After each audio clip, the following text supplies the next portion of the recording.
Artificial intelligence की दुनिया का एक ऐसा शख्स जिसने चंद सालों में एआई के भविष्य को गढ़ा और टेक वर्ल्ड में क्रांति लाकर रख दी। एक ऐसा शख्स जो आज से महज 12 साल पहले तक एक ऐसी चाइनीज कंपनी के लिए कोड लिख रहा था जिसने चीन का नेविगेशन सिस्टम बनाया था। फिर 2 साल बाद वही शख्स अपनी एक छोटी सी टीम के साथ सिलिकॉन वैली में बैठकर एक ऐसे कोड पर काम कर रहा था जिसने आगे चलकर ओपन एआई की किस्मत बदल दी और चैट जीपीटी को घर घर तक पहुंचा दिया। लेकिन यह शख्स यही नहीं रुका। उसने अपनी इसी छोटी सी टीम के साथ साल 2020 में एक कंपनी से शुरुआत की और देखते ही देखते वो कंपनी आज $1 ट्रिलियन की बन चुकी है। यह छलांग कितनी बड़ी है उसे ऐसे समझिए कि एप्पल को 1 ट्रिलियन की कंपनी बनने में 42 साल लगे थे, गूगल को 21 और मेटा को 17 साल, और इस कंपनी ने यह मकाम महज 5 साल में छू लिया। लेकिन सवाल उठता है कि इस शख्स ने पिछले 5 साल में ऐसा क्या बनाया जिससे वो इतनी बड़ी कंपनी का मालिक बन गया। इस सवाल का जवाब थोड़ा जटिल है, लेकिन इस शख्स ने अपने कंप्यूटर पर बैठे बैठे ऐसा एआई मॉडल इजाद कर दिया जिसने बड़ी बड़ी अमेरिकी कंपनियों से लेकर अमेरिकी सरकार तक को डरा दिया, जिसके बाद अमेरिका ने इसके बनाए एआई मॉडल को उस कैटेगरी में डाल दिया जिसमें वो अपनी मिसाइलें और खुफिया हथियार रखता है। यानी अमेरिकी सरकार का मानना है कि उसकी बनाई तकनीक अगर दुश्मन के हाथ लग गई तो परिणाम भयानक होंगे। लेकिन इस शख्स का दिमाग ऐसा है कि अलीबाबा जैसी दिग्गज चाइनीज कंपनी इसके ही बनाए एक दूसरे एआई मॉडल से अपने एआई को ट्रेन कर रही थी, और वो भी चोरी छुपे। तो किस्सा के इस एपिसोड में आज कहानी एंथ्रोपिक के फाउंडर डारियो अमोडे की, जहां हम इस शख्स की कहानी तो सुनाएंगे ही, लेकिन अमोडे ने जो अपने दिमाग से रचा उस पर भी बात करेंगे। क्लॉड एआई बनाने वाली कंपनी एंथ्रोपिक के मुखिया डारियो की तुलना अक्सर ओपनहाइमर से होती है, यानी एटम बम के जनक से। ऐसा सिर्फ डारियो के साथ नहीं होता। आर्टिफिशियल इंटेलिजेंस से जुड़े तमाम नामों से यह सवाल अक्सर पूछा जाता है, क्या आप ऐसी चीज तो नहीं बना रहे जो दुनिया और इंसानियत के लिए खतरा बन सकती है। लेकिन डारियो खुद की तुलना ओपनहाइमर से नहीं करते, बल्कि वो खुद को लियो जिलार्ड के करीब समझते हैं। The figure I most identified with was Leo Szilard, who first had the idea that there could be a chain reaction. जिलार्ड वो वैज्ञानिक थे जिन्हें सबसे पहले इस बात का अंदाजा हुआ कि न्यूक्लियर चेन रिएक्शन मुमकिन है, यानी एटम बम बन सकता है। यह तुलना सही है या गलत, यह जवाब भविष्य को देना है। लेकिन वर्तमान की कुछ घटनाएं बड़े खतरनाक इशारे दे रही हैं। इसी महीने यानी जून 2026 में डारियो की कंपनी ने अपने 2 सबसे ताकतवर एआई मॉडल्स पूरी दुनिया के लिए एक झटके में बंद कर दिए। वजह थी वही अमेरिकी सरकार का बैन, जिसके बारे में हमने अभी आपको बताया। ये मॉडल अपने काम में इतने माहिर थे कि दुनिया की कुछ सबसे बड़ी टेक कंपनीज ने, जिन्हें इनकी पहली झलक दिखाई गई थी, खुद एंथ्रोपिक से गुजारिश की कि इन्हें ताले में बंद रखो। Companies that we gave this to said things like, "This is a super weapon. Please don't release this." In 2 models के नाम थे मिथोस और फेबल। तो सवाल कई हैं, ये मॉडल आखिर ऐसा क्या कर सकते थे कि अमेरिकी सरकार को इन्हें तुरंत रोकना पड़ा, और साथ ही बताएंगे आपको क्लॉड आखिर बना कैसे। नमस्कार, मेरा नाम है भूपेंद्र सोनी और आप देख रहे हैं खबर गांव। आज किस्सा में कहानी डारियो अमोडे की, उस इंसान की जिसने आज की तारीख में दुनिया का सबसे ताकतवर एआई मॉडल बनाया है।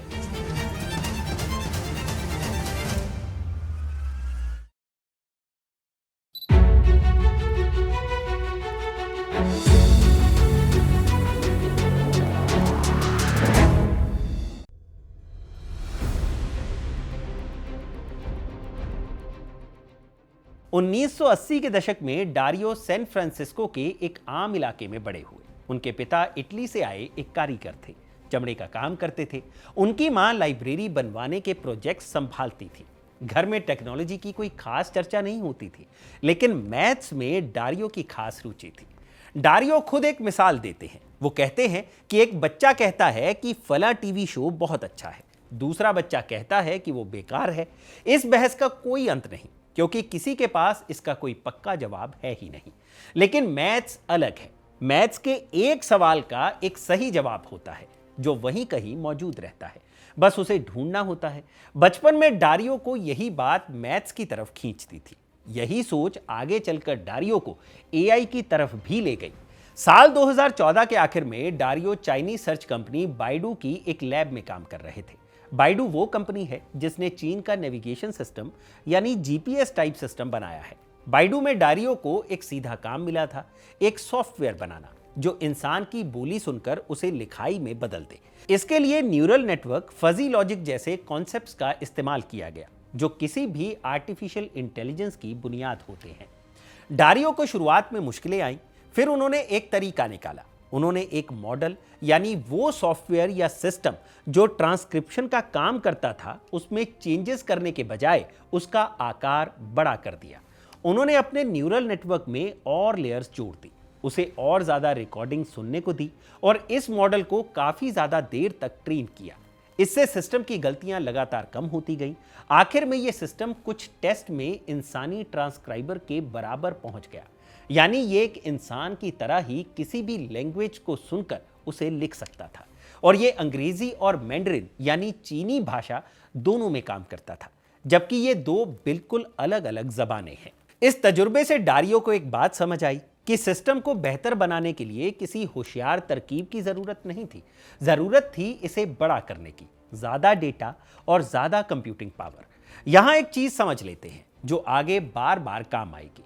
किसी भी एआई मॉडल के अंदर लाखों और आजकल तो खरबों छोटी छोटी घुंडियां होती हैं, जिसे तकनीकी भाषा में पैरामीटर कहते हैं। ट्रेनिंग के दौरान इन्हीं घुंडियों को ठीक किया जाता है ताकि मॉडल सही जवाब देना सीख जाए। मोटे तौर पर जितने ज्यादा पैरामीटर और जितना ज्यादा डेटा, उतना ही बड़ा और काबिल एआई मॉडल। डारियो ने यही नुस्खा दूसरी समस्याओं पर भी आजमाया, तस्वीरें पहचानने वाले एआई पर, वीडियो गेम और शतरंज जैसे खेल खेलने वाले एआई पर, और हर जगह उन्हें वही बात दिखी, मॉडल को बड़ा करो, डेटा बढ़ाओ और उसकी काबिलियत एक तय हिसाब से बढ़ती जाती है।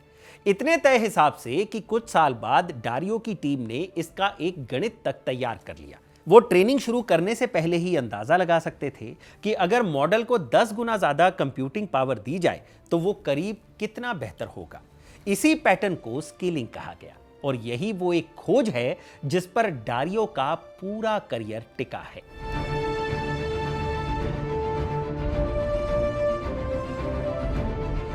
लेकिन इसी खोज के साथ डारियो ने कुछ और भी देखा जिसने उन्हें फिक्र में डाल दिया। एक बार वो एक एआई मॉडल को एक वीडियो गेम में नाव की रेस जीतना सिखा रहे थे। सिस्टम को रास्ता समझाने के लिए उन्होंने एक आसान तरीका चुना। रेस के रास्ते में जो निशान लगे हैं उन्हें छूने पर मॉडल को पॉइंट्स मिलेंगे। उनका सोचना था कि पॉइंट्स बटोरने के चक्कर में नाव आगे बढ़ती जाएगी और रेस पूरी कर लेगी। उन्होंने सिस्टम चालू किया और रात भर के लिए छोड़ दिया। अगली सुबह जब डारियो लौटे तो देखा कि नाव रेस तो कर ही नहीं रही, वो एक कोने में एक छोटे से तालाब में गोल गोल घूम रही थी। उसने एक ऐसी जगह ढूंढ ली थी जहां बार बार घूमकर वो वही 2-3 निशाने दोबारा छू सकती थी। अब उसे रेस खत्म करने की जरूरत ही नहीं थी और वो हमेशा पॉइंट्स बटोरती रहती। एआई मॉडल ने ठीक वही किया जो डारियो ने नापा था, पॉइंट्स कमाना। उसने वो नहीं किया जो डारियो असल में चाहते थे, यानी रेस जीतना। बात छोटी लगती है पर इसका मतलब गहरा है। एआई मशीन उस मकसद के पीछे चलती है जो आप उसे शब्दों में देते हैं, उस मकसद के पीछे नहीं जो आपके दिमाग में होता है। और अपने मकसद तक पहुंचने के लिए वो ऐसे रास्ते, ऐसी कमजोरियां ढूंढ लेती है जिनके बारे में आपने सोचा भी नहीं होता। यह दिक्कत असल में टेक्नोलॉजी की नहीं, फिलॉसफी की है। एक फिलोसोफर हुए हैं लुडविग विटगेन्स्टीन। अपनी किताब फिलोसॉफिकल इन्वेस्टिगेशंस में वो एक उदाहरण से इस बात को समझाते हैं। विटगेन्स्टीन हमें एक स्थिति की कल्पना करने के लिए कहते हैं। मान लीजिए कुछ लोग हैं और हर व्यक्ति के पास एक बंद डिब्बा है। हर इंसान अपने डिब्बे के अंदर मौजूद उस चीज को झींगुर कहता है। शर्त यह है कि कोई भी व्यक्ति किसी दूसरे के डिब्बे के अंदर नहीं देख सकता। हर कोई सिर्फ अपने डिब्बे को देखकर ही जानता है कि झींगुर का मतलब आखिर क्या है। यानी अगर डिब्बे में चीज अलग अलग भी है तो जो चीज उन्हें दिख रही है वो उसे ही झींगुर समझते हैं। विटगेंस्टीन तर्क देते हैं कि इस स्थिति में यह पूरी तरह संभव है कि हर इंसान के डिब्बे में एक बिल्कुल अलग चीज हो।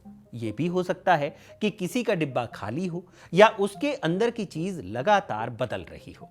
इन सबके बावजूद जब वो लोग आपस में बात करते हैं तो झींगुर शब्द का इस्तेमाल आसानी से कर लेते हैं। उनके बीच बातचीत में कोई रुकावट नहीं आती क्योंकि उनके लिए झींगुर का मतलब सिर्फ वो चीज है जो डिब्बे के अंदर है। विटगेंस्टीन इस उदाहरण से समझाते हैं कि भाषा एक सामाजिक टूल है।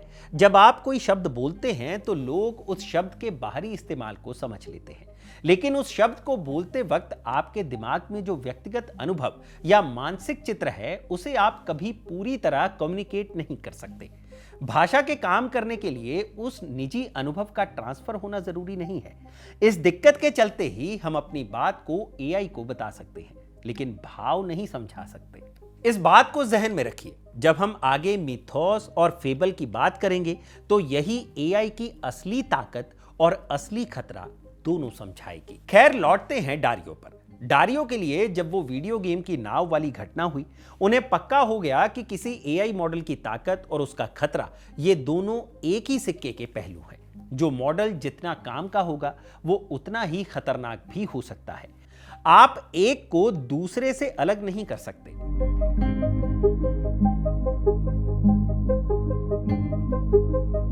इसी सोच के साथ डारियो साल 2016 में उस कंपनी से जुड़े जिसने आगे चलकर एआई को घर घर तक पहुंचा दिया, ओपन एआई। वो इसके शुरुआती 20 कर्मचारियों में से एक थे और कुछ ही सालों में वो यहां रिसर्च के वाइस प्रेसिडेंट बन गए, यानी पूरी रिसर्च की दिशा तय करने वाले सबसे बड़े ऑफिसर। उनकी अगुवाई में जो टीम बनी उसने जीपीटी नाम के वो मॉडल्स तैयार किए जिनमें से एक आगे चलकर चैट जीपीटी की बुनियाद बना। इन्हीं मॉडल्स ने पहली बार बड़े पैमाने पर साबित किया कि डारियो की स्केलिंग वाली बात सच है, यानी मॉडल को बड़ा करो, डेटा बढ़ाओ और उसकी काबिलियत एक तय हिसाब से बढ़ती जाती है। एक किस्सा इस दौर की पूरी कश्मकश को बयां करता है। डारियो की टीम का एक एआई मॉडल इतना अच्छा हो गया कि वो ऐसी झूठी खबरें भी लिख सकता था जो बिल्कुल असली लगती। डारियो का एक साथी उन दिनों इंग्लैंड के एक एयरपोर्ट पर बैठा था और इसी मॉडल से नकली खबरें लिखवाकर उसे परख रहा था। यह देखकर कि मॉडल सच में ऐसा कर सकता है, उन्होंने डारियो को मैसेज किया कि यह चीज वाकई काम कर रही है और इसके बहुत बड़े असर हो सकते हैं। डारियो का जवाब सिर्फ एक शब्द में आया, हाँ। इस एक शब्द में वो दोनों आवाजें मौजूद थी जो तब से आज तक डारियो के दिमाग में साथ साथ चलती हैं। एक तरफ ये खुशी कि उनकी थ्योरी सच निकल रही है और दूसरी तरफ ये डर कि अगर ये एआई मॉडल भरोसा कर लेने लायक झूठी खबरें लिख सकता है तो लोग इसका इस्तेमाल झूठ फैलाने में भी करेंगे। तो डारियो की टीम ने एक फैसला लिया। उन्होंने उस मॉडल का पूरा और सबसे ताकतवर वर्जन आम लोगों के लिए जारी नहीं किया। फिर साल 2020 के आखिर में डारियो ने ओपन एआई छोड़ दी, लेकिन वो अकेले नहीं गए। उनके साथ करीब 1 दर्जन और लोग भी साथ गए। कंपनी के कुछ सबसे काबिल दिमाग बाहर निकल आए। बाहर तरह तरह की वजह गिनाई गई कि शायद पैसे को लेकर मतभेद था या किसी बड़ी डील को लेकर। डारियो ने इन सब बातों को साफ नकार दिया। उनके मुताबिक असली वजह एक ही थी, भरोसा। जिन लोगों ने ओपन एआई छोड़ा था उनके साथ मिलकर साल 2021 में डारियो ने एक नई कंपनी बनाई, एंथ्रोपिक।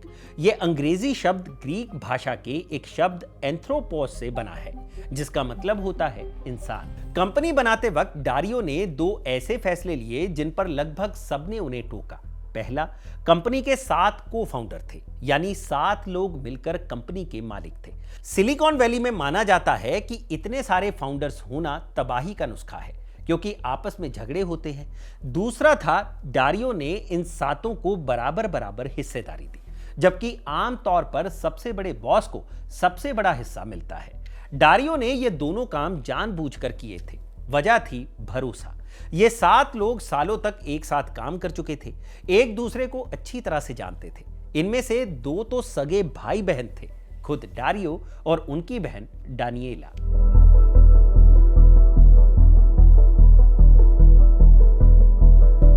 अब कंपनी का नाम तय हो गया था, टीम भी एकदम तैयार थी, पैसा भी आने लगा था। अब असल काम था एक एआई मॉडल बनाना, और साल 2022 की गर्मियों तक एंथ्रोपिक के पास एक ऐसा चैटबॉट तैयार था जिससे बात करना लोगों को अच्छा लगता था। इसका नाम रखा गया क्लॉड। दिलचस्प बात यह थी कि क्लॉड 2022 की पहली छमाही में ही लगभग तैयार था, लेकिन इसे और बेहतर करने के लिए डारियो ने वक्त लिया, और इसी बीच 30 नवंबर 2022 को ओपन एआई ने चैट जीपीटी रिलीज कर दिया, जिसने पूरी दुनिया का ध्यान खींच लिया। सिर्फ 5 दिन में 10 लाख लोगों ने इसे इस्तेमाल किया। 2 महीने में यह आंकड़ा 10 करोड़ तक पहुंच गया। इतनी तेजी से अपनाया जाने वाला यह तब तक का सबसे पहला कंज्यूमर प्रोडक्ट बन गया। क्लॉड को आम लोगों के लिए साल 2023 की शुरुआत में जारी किया गया। अब जब दौड़ शुरू हो चुकी थी तो एंथ्रोपिक ने एक अलग रास्ता चुना। बाकी कंपनियां आम यूजर्स को बांधे रखने की होड़ में थी, जहां एआई मॉडल को लोगों की हां में हां मिलाने और ज्यादा से ज्यादा वक्त स्क्रीन पर बांधे रखने का इनाम मिलता है। एंथ्रोपिक ने इसके बजाय बिजनेस और कंपनियों पर दांव लगाया, जहां सही, भरोसेमंद और ईमानदार जवाब की असली कीमत होती है। और इस रास्ते पर सबसे पहले जो काम तेजी से फैला वो था कोडिंग, यानी सॉफ्टवेयर लिखने का काम। क्लॉड कोड लिखने में माहिर निकला, लेकिन यहां एक बुनियादी सवाल है जिसका जवाब इस पूरी कहानी की जान है। आप किसी मॉडल को सिर्फ होशियार नहीं बल्कि अच्छा कैसे बनाते हैं। समझिए कि क्लॉड जैसे मॉडल को लगभग पूरे इंटरनेट पर ट्रेन किया जाता है।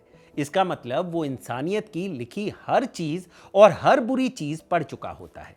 कच्चा मॉडल सबको जानता तो है, पर उसके पास अपने कोई उसूल नहीं होते। वो जितनी आसानी से एक कविता लिख सकता है, उतनी ही आसानी से किसी को नुकसान पहुंचाने का तरीका भी लिख सकता है, क्योंकि उसे अच्छे और बुरे में फर्क ही नहीं पता। इसे ठीक करने का जो पुराना तरीका था, उसमें इंसानों को लगाया जाता था। लोग एआई मॉडल के हजारों जवाबों को परखते और बताते कि कौन सा जवाब बेहतर है, कौन सा बुरा। धीरे धीरे मॉडल ये सीख जाता कि लोग क्या पसंद करते हैं। यह तरीका काम तो करता था, पर इसमें 2 दिक्कतें थी। ये महंगा था और ये वेग था, यानी ये तरीका पूरी तरह स्पष्ट नहीं था। अगर कोई ये पूछता कि एआई मॉडल फला मामले में एक खास तरफ क्यों झुकता है, तो इसका कोई साफ जवाब नहीं था। बस इतना ही जवाब था कि यह कुछ अनजान लोगों की पसंद का औसत है। डारियो की कंपनी एंथ्रोपिक ने इसका एक अलग हल निकाला। उन्होंने तय किया कि वो एआई मॉडल के लिए एक संविधान लिखेंगे, एक दस्तावेज जिसमें आसान भाषा में कुछ उसूल लिखे होंगे। फिर एआई मॉडल से कहा जाता है कि वो अपने ही जवाबों को इन असूलों की कसौटी पर परखे और जहां जरूरत हो वहां खुद को खुद ही सुधारे। इस तरह एंथ्रोपिक ने एक ऐसा सिस्टम डिजाइन किया जिससे एक एआई मॉडल खुद ही खुद को सिखा रहा है कि अच्छा क्या है और बुरा क्या है। यानी ये मॉडल खुद ही लिखने वाला भी है और खुद ही जांचने वाला भी, और बीच में वो संविधान एक पक्की कसौटी की तरह खड़ा रहता है। एक दिलचस्प बात यह है कि इस संविधान में कुछ उसूल सीधे इंसानी इतिहास के बड़े दस्तावेजों में से लिए गए, जैसे 1948 का मानवाधिकारों का घोषणा पत्र, यानी the universal declaration of human rights. Anthropic इस पूरे मकसद को 3 शब्दों में बताता है कि क्लॉड को हेल्पफुल, ऑनेस्ट और हार्मलेस होना चाहिए। इसी आखिरी बात यानी हार्मलेस होने का मतलब है कि मॉडल ऐसी कोई चीज बनाने से साफ मना कर दे जिससे बड़ा नुकसान हो सकता है, जैसे हथियार बनाने का तरीका या बच्चों को खतरे में डालने वाली कोई चीज। इस बात को जहन में रखिए, क्योंकि यही इस पूरी कहानी का असली पेच है। यही वो तरीका है जिससे एंथ्रोपिक अपने एआई मॉडल में ताले लगाता है। आगे जब हम फेबल पर पहुंचेंगे तो आपको पता चलेगा कि फेबल असल में इन्हीं तालों के साथ बंद किया गया एक एआई मॉडल था। और पूरा बवाल इसी बात पर हुआ कि किसी ने इन तालों को खोलने का रास्ता ढूंढ लिया तो।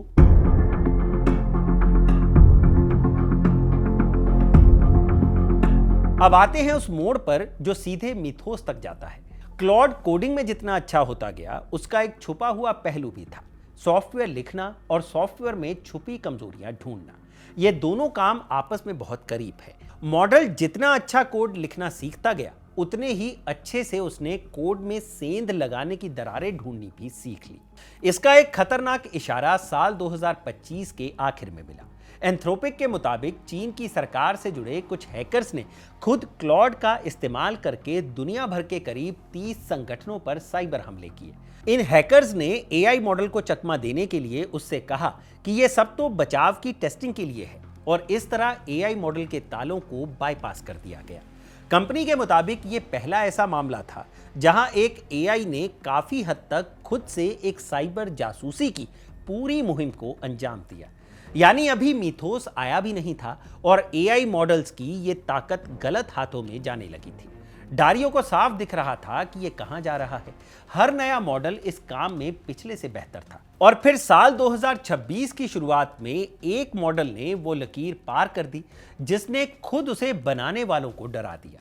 इस मॉडल का नाम था मिथोस। अब तक जो एआई मॉडल सॉफ्टवेयर की कमजोरियां ढूंढते थे वो बस इतना करते थे कि एक दरार की तरफ इशारा कर देते, यानी कि सॉफ्टवेयर में क्या कमजोरी है उसके बारे में बता देते थे। आगे का काम इंसान का होता था।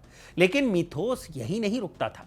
वो एक दरार ढूंढता, फिर दूसरी ढूंढता, फिर तीसरी दरार ढूंढता और इन सबको आपस में जोड़कर किसी सिस्टम में घुसने का पूरा रास्ता खुद ब खुद तैयार कर लेता था, शुरू से आखिर तक, बिना किसी इंसानी मदद के। इसे साइबर हमले की दुनिया में किल चेन कहते हैं, यानी किसी हमले की पूरी कड़ी, अंदर घुसने का रास्ता ढूंढने से लेकर अंदर पहुंचने और फिर पूरे सिस्टम पर कब्जा करने तक की पूरी प्रक्रिया। मिथोस इस पूरी चेन को अकेले अंजाम दे सकता था। मिथोस को लेकर जो हम कह रहे हैं इसका पक्का सबूत भी है। ब्रिटेन में एक सरकारी संस्था है एआई सिक्योरिटी इंस्टीट्यूट, जिसका काम ही ये जांचना है कि कोई एआई मॉडल हैकिंग में कितना माहिर है। इसके लिए वो 2 खास इम्तिहान रखते हैं, हैकर्स के लिए बनाए गए 2 मुश्किल ट्रैक की तरह। मिथोस पहला ऐसा एआई मॉडल था जिसने इन दोनों इम्तिहानों को पास कर लिया। और यह सिर्फ इम्तिहानों की बात नहीं थी। जब मिथोस को असल दुनिया के सॉफ्टवेयर पर छोड़ा गया, उसने ऐसी सैकड़ों कमजोरियां खोज निकाली जिन्हें इससे पहले कोई नहीं पकड़ पाया था। डारियो खुद बताते हैं कि अकेले फायरफॉक्स यानी एक मशहूर वेब ब्राउजर में मिथोस ने 271 नई कमजोरियां ढूंढी थी। यही नहीं, कंपनियों के निजी सॉफ्टवेयर के अंदर तो उसने ऐसी हजारों कमजोरियां ढूंढ निकाली। यहां वही बात फिर सामने आती है जो हमने शुरू में देखी थी। किसी चीज की ताकत और उसका खतरा एक ही सिक्के के 2 पहलू हैं। जो मॉडल हर दरार ढूंढकर उसे बंद करने में किसी कंपनी की मदद कर सकता है, वही मॉडल उन्हीं दरारों से अंदर घुसने में किसी हमलावर की मदद भी कर सकता है। एक ही हुनर, 2 बिल्कुल उल्टे इस्तेमाल। यही वजह थी कि एंथ्रोपिक ने मिथोस को आम लोगों के लिए जारी नहीं किया। इसके बजाय उन्होंने एक प्रोग्राम बनाया जिसका नाम था प्रोजेक्ट ग्लासविंग। इसके तहत मिथोस को सिर्फ कुछ चुनिंदा भरोसेमंद कंपनियों को दिया गया। ये बड़ी टेक और सिक्योरिटी कंपनियां थीं, ताकि वो हमलावरों से पहले अपने सिस्टम की दरारें ढूंढकर दुरुस्त कर सके। और यही वो हुआ जिससे हमने इस कहानी की शुरुआत की थी। इन्हीं में से कुछ कंपनियों ने मिथोस को चलाकर देखा और वापस यही कहा कि ये एक हथियार है। इसे चलाने के लिए तो बंदूक जैसा लाइसेंस होना चाहिए। इसे आम लोगों के लिए मत खोलिए। यानी इसे ताले में बंद रखने की मांग खुद उन कंपनियों से आ रही थी जिन्हें ये इस्तेमाल करने के लिए दिया गया था। लेकिन सिलिकॉन वैली और टेक वर्ल्ड में तहलका सिर्फ इस बात पर नहीं मचा कि ये मॉडल कितने खतरनाक है, बल्कि इस बात पर भी मचा कि इन एआई मॉडल्स की सीक्रेट काबिलियत को चोरी छिपे निकाला जा रहा है, या कहें चोरी किया जा रहा है। जून 2026 के आखिरी हफ्ते में ही एंथ्रोपिक ने एक बहुत बड़ा और सनसनीखेज दावा किया है। एंथ्रोपिक ने सीधे तौर पर चीनी टेक दिग्गज अलीबाबा पर आरोप लगाया और कहा कि अलीबाबा ने उनके क्लॉड एआई मॉडल की खूबियों और काबिलियत को गैर कानूनी तरीके से एक्सट्रैक्ट किया है। अब आसान भाषा में समझने की कोशिश करते हैं। अलीबाबा ने आखिर क्लॉड के जरिए किया क्या? रिपोर्ट्स के मुताबिक अलीबाबा के क्विन एआई पर काम करने वाले लोगों ने 25,000 फर्जी अकाउंट्स बनाए और इन फर्जी अकाउंट्स के जरिए एंथ्रोपिक के क्लॉड एआई से 2 करोड़ 88 लाख बार सवाल जवाब किए। इन सवालों का मकसद था क्लॉड एआई की ताकत चुराना, जैसे लंबे जटिल काम करना, कोड लिखना आदि। अब इसे एक उदाहरण के जरिए समझते हैं। कल्पना करो, क्लॉड एक बहुत होशियार टीचर है। अलीबाबा वाले उस टीचर से हजारों लाखों सवाल पूछकर उसके जवाब नोट कर लेते हैं। फिर उन जवाबों को इस्तेमाल करके अपना सस्ता और छोटा स्टूडेंट मॉडल ट्रेन करते हैं। नतीजा, उनका मॉडल क्लॉड जैसी स्मार्टनेस सीख जाता है बिना असली क्लॉड बनाए। ये एआई की चोरी जैसा है, जैसे किसी के नोट्स चुराकर अपनी कॉपी बना लेना। अमेरिकी टेक इंडस्ट्री इसे एक बहुत बड़ी डेटा और टेक्नोलॉजी चोरी के रूप में देख रही है, जिससे साफ पता चलता है कि डारियो के इन शक्तिशाली मॉडल्स की तकनीक को हथियाने के लिए दुनिया की बड़ी कंपनियां किस हद तक जा रही हैं।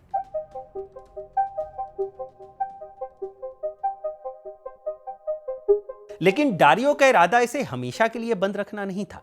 उनकी सोच थी कि इसे धीरे धीरे संभल कर ज्यादा से ज्यादा लोगों तक पहुंचाया जाए।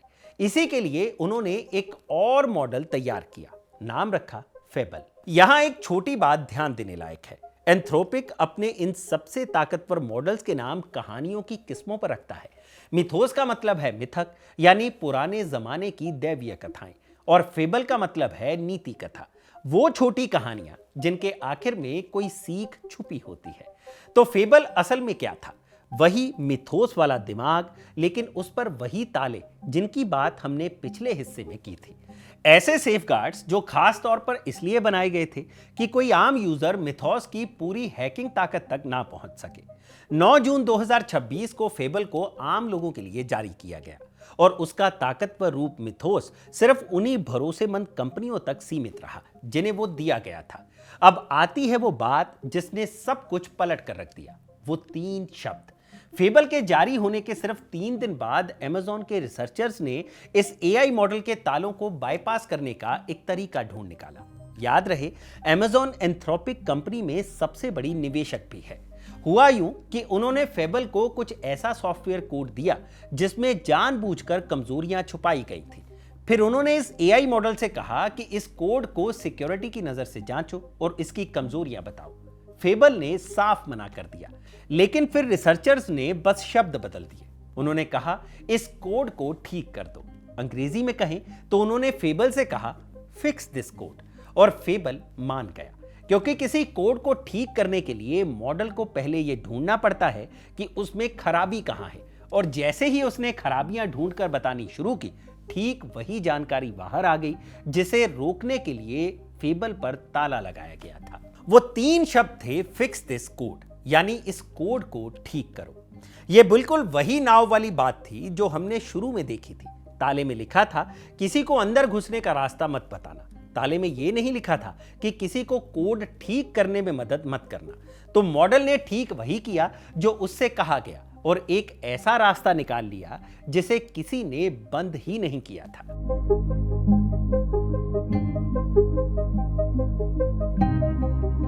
आगे जो हुआ वो बहुत तेजी से हुआ। अमेज़न के सीईओ ने इस बात को सीधे ऊपर तक पहुंचा दिया। उसी शाम अमेरिका के कॉमर्स सेक्रेटरी हॉवर्ड लुटनिक ने डारियो को एक चिट्ठी भेजी। इस चिट्ठी में सरकार ने अपने उस कानून का इस्तेमाल किया जिसे एक्सपोर्ट कंट्रोल कहते हैं। ये वही कानून है जिसके तहत अमेरिका तय करता है कि हथियार और मिलिट्री टेक्नोलॉजी जैसी खतरनाक चीजें देश से बाहर किसे बेची जा सकती हैं और किसे नहीं। इस चिट्ठी ने मिथोस और फेबल दोनों को किसी भी विदेशी नागरिक तक पहुंचने से रोक दिया। सिर्फ दूसरे देशों में बैठे लोग नहीं, अमेरिका के अंदर रहने वाला कोई भी गैर अमेरिकी इंसान, यहां तक कि खुद एंथ्रोपिक के वो कर्मचारी भी जो अमेरिकी नागरिक नहीं थे। एंथ्रोपिक के पास इन्हें अलग अलग करने का कोई रास्ता नहीं था। कंपनी के मुताबिक ये आदेश उन्हें शाम 5:21 पर मिला और उसी रात 12 बजते बजते उनके दोनों सबसे ताकतवर एआई मॉडल्स दुनिया के हर यूजर के लिए बंद कर दिए गए। हालांकि कंपनी के बाकी एआई मॉडल्स जो कम ताकतवर थे वो चलते रहे। इस पूरे वाकये पर एक जानकार की कही बात अक्सर दोहराई जाती है कि अगर आप अपने प्रोडक्ट को हर बार एक हथियार बताकर पेश करेंगे तो एक दिन कोई ना कोई सरकार आपकी बात को सच मानकर वैसा ही बर्ताव कर देगी। अब इस पूरे मामले के 2 पक्ष हैं। एक पक्ष सरकार का है। ट्रंप प्रशासन के एक बड़े एआई सलाहकार डेविड सैक्स का कहना है कि सरकार ने डारियो के सामने एक साफ विकल्प रखा था, या तो इस खामी को ठीक करो या इन मॉडल्स को हटा दो। और सैक्स के मुताबिक डारियो ने ऐसा करने से मना कर दिया और बिकते हुए प्रोडक्ट को सेफ्टी से ऊपर रखा। सरकार की चिंता यह भी थी कि कहीं ये मॉडल चीन या रूस की मिलिट्री इंटेलिजेंस के हाथ ना लग जाए। कुछ अमेरिकी अधिकारियों को यह शक भी था कि शायद चीन से जुड़े किसी गुट ने मिथोस तक पहले ही पहुंच बना ली है। दूसरा पक्ष एंथ्रोपिक का है। एंथ्रोपिक के मुताबिक जो छोटी मोटी कमजोरियां इस तरीके से सामने आई वो दूसरे आम मॉडल से, यहां तक कि ओपन एआई के मॉडल से भी ढूंढी जा सकती हैं। कंपनी का यह भी कहना है कि उन्हें आज तक एक भी ऐसा मामला नहीं दिखाया गया जहां इस तरीके से सच में कोई नुकसान हुआ हो, और अगर यही पैमाना पूरी इंडस्ट्री पर लगा दिया जाए तो किसी भी कंपनी का कोई भी नया एआई मॉडल कभी जारी ही नहीं हो पाएगा। चीन वाली आशंका के बारे में कंपनी कहती है कि बातचीत के दौरान यह बात उनके सामने कभी उठाई ही नहीं गई।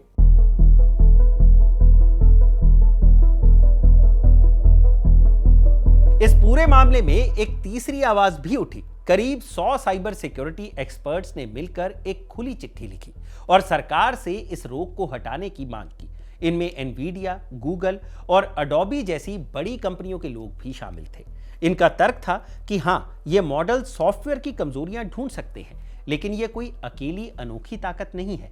दूसरे आम मॉडल्स, यहां तक कि एंथ्रोपिक का अपना रोजमर्रा वाला क्लॉड और एक चाइनीज मॉडल भी लगभग यही काम कर सकते हैं। इनका कहना है कि जब दुश्मन तेजी से आगे बढ़ रहे हों तब बचाव करने वालों के हाथ से उनका सबसे अच्छा औजार छीन लेना उल्टा सबको कम सुरक्षित बना देता है। जिस अकेली एक्सपर्ट ने अमेज़न द्वारा अमेरिकी सरकार को दी गई वो गोपनीय रिपोर्ट पढ़ी थी, उन्होंने भी यही कहा कि ये असल में कोई ताला तोड़ना था ही नहीं।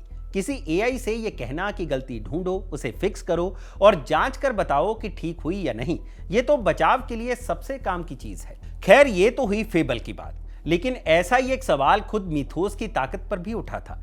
कुछ रिसर्चर्स ने पहले दावा किया था कि सस्ते ओपन सोर्स मॉडल से भी वही काम किया जा सकता है। डारियो ने इस दावे को सिरे से खारिज किया। उनका कहना था कि यह दावा ऐसा है जैसे कोई कहे कि मिथोस ने जो दरार ढूंढ ली, ठीक उसी एक लाइन पर एक सस्ता एआई मॉडल लगा दो तो वो भी उसे पकड़ लेगा। लेकिन डारियो के मुताबिक असली इम्तिहान ये नहीं है। असली इम्तिहान है लाखों लाइनों के ढेर में से वो एक सुई ढूंढना, और मिथोस ने ऐसी सैकड़ों सुइयां ढूंढी जिन्हें इससे पहले कोई नहीं ढूंढ पाया था। इस पूरे झगड़े का एक पहलू और था जो शायद सबसे बड़ी विडंबना है। जिस रोक का मकसद इस ताकत को चीन जैसे देशों से दूर रखना था, उसने उल्टा चीन को एक मौका दे दिया।